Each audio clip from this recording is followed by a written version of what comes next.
What is up, everybody? It's Dark Wolf 80s bringing you the awesomeness of today and beyond. And I'm here with the greatest, Mr. Dan Adelman.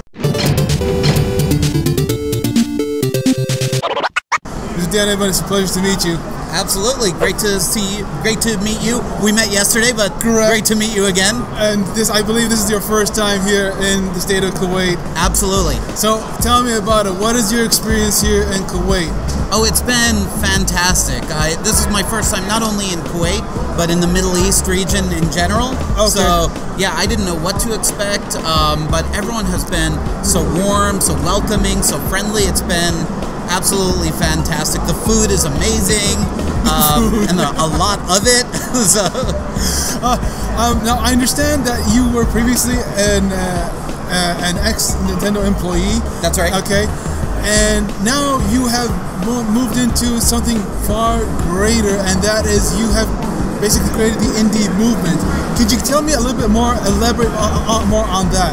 Sure. So what I do now, what I did at Nintendo was I kind of ran the overall indie games business. Okay. So I'd work with developers and help them get onto Nintendo platforms and help them as they got closer to releasing their game and after release.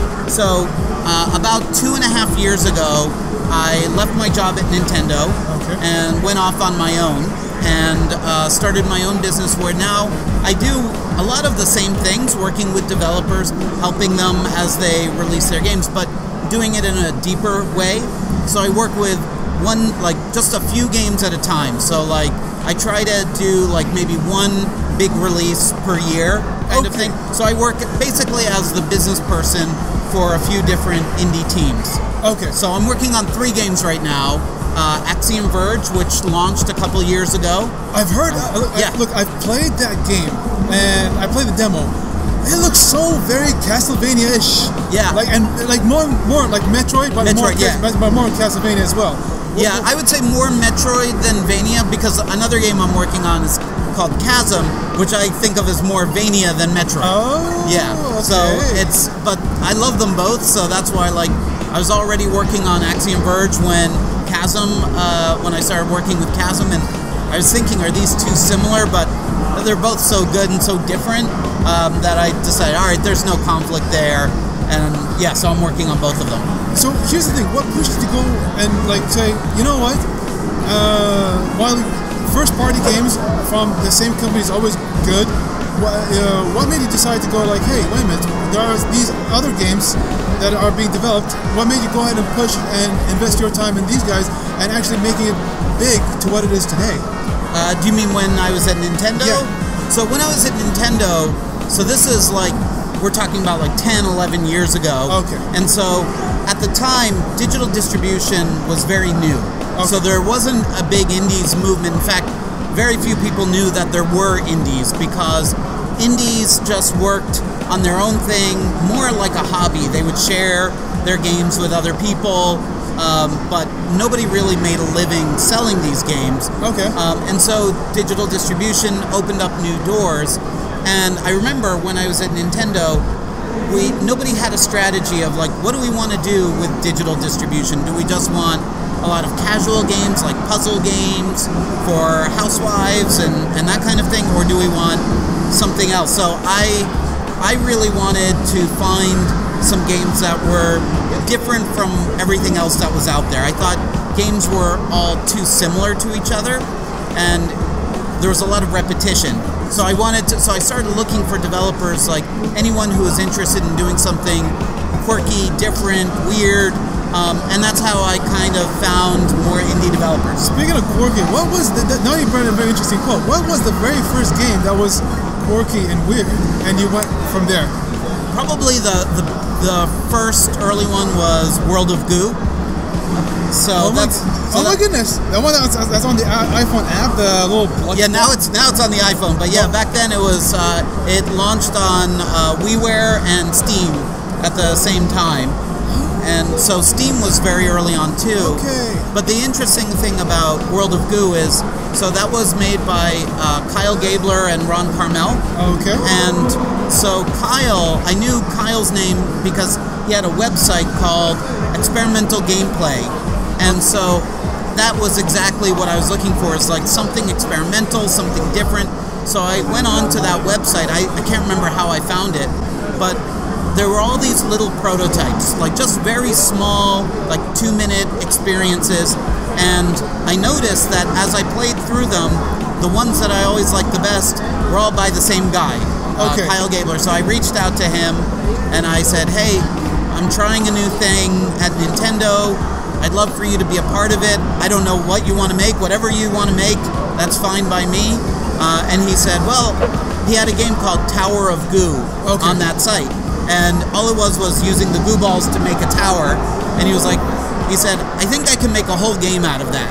And I was like, I don't see how that will be a whole game, but hey, you're a better game designer than I am, so I trust you. And then he made World of Goo with that mechanic. Dude, that's mind-blowing. But okay, what was the next project after World of Goo? And because I know World of Goo was a huge hit, but but then the other thing that kind of clicked in my head when you mentioned World of Goo is another game. Shovel Knight, ring a bell? Shovel Knight, yes, that was many years later. Okay. Yeah, so Shovel Knight, they contacted me because they were working on a game and they were about to kickstart it, and they said they'd really like to be able to announce that it's coming to Wii U and 3DS. And I guess they had been trying to go through like the normal channels, and it was not going anywhere for them. So I was like, you know, they were from another studio. They broke off from a studio called Way Forward, who I had worked with a lot. Yacht Club Games, the developers of Shovel Knight, were a new studio formed from ex-Way Forward members. And so I said, if you're ex-Way Forward, I'm sure whatever you're working on is going to be great. I trust you. And they showed me some of what they were doing, and I was like, this looks awesome. And so, yeah, so I got them set up, and the rest is history. Here's something that I find very fascinating, is the movement, especially Nintendo. How they finally decided to go ahead and go into the indie and third-party support, okay? Like, what was it that they saw that was great? And what made people say, like, hey, you know what? If you have Sony's doing this, Xbox, Steve's doing this, you know what? We should go ahead and join in. What was it that really finally made it realize that there is so much potential in this field? Sure. So actually, when I started it 10 years ago, no one else was really. I think Sony had a little bit of indie outreach. Xbox was just getting started. Steam didn't even really exist in any meaningful way. So it was all right around the same time. Once we had digital distribution, we all started thinking about these things. But when I was at Nintendo for a long time, I was basically by myself. So for probably 5 or 6 years, it was me and a small team, like 1 or 2 other people, and we tried to do everything for indies, and it worked very well. Like I said, you know, World of Goo and Cave Story and the Bit Trip series, and we had a lot of great games. Unfortunately, the digital distribution system was terrible on the WiiWare, so there was no ability to search, there was no curation, there were some arbitrary limits, like games had to be smaller than 40 megabytes, so a lot of games that wanted to come to the system just couldn't fit. That's for the WiiWare? That was during WiiWare, yeah. And then it got slowly better and better, and then right around the Wii U time frame, a couple things happened. One was I was still doing what I was doing, but a lot of the third-party publisher support, the big EAs, Activision, Ubisofts, a lot of them dropped out of supporting Nintendo because the Wii U just wasn't doing well.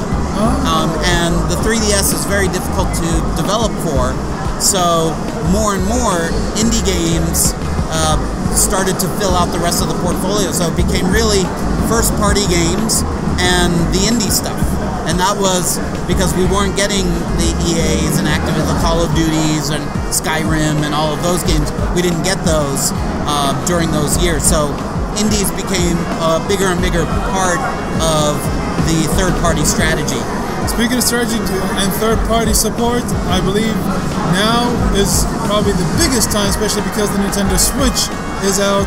And frankly, in my eyes, when I first touched that console, I'm like, oh my goodness, there's going to be so much indie games in this thing.